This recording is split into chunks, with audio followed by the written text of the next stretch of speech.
ఏమిటి? సింపుల్గా దీపం వెలిగించి నమస్కారం చేసుకోవచ్చా మాంసాహారం తీసుకున్న తర్వాత? మరి వెలిగించక ఏం చేస్తారు? ఇల్లు వాకిలి ఉంటుంది. ఇల్లన్నాక ఉదయం కాకపోయినా కనీసం సంధ్యాదీపమైనా పెట్టుకోవాలి.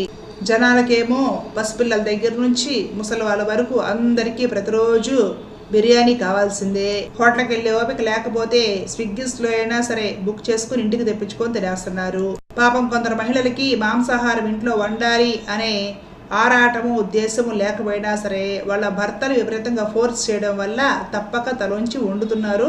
వాళ్ళు 2 ముద్దలు తింటున్నారు. అలాంటి సందర్భాల్లో సంధ్యాదీపం పెట్టాల్సి వస్తే కాస్త నోరు, కాళ్ళు, చేతులు పరిశుభ్రంగా కడుక్కొని తుడుచుకొని బొట్టు పెట్టుకొని వెళ్ళి సంధ్యాదీపము 2 సాంబ్రాణి కడ్డీలు వెలిగించి స్వామి దగ్గర 2 అరటిపళ్ళో ఏవో నివేదన పెట్టి నమస్కారం చేసుకొని వచ్చేయండి.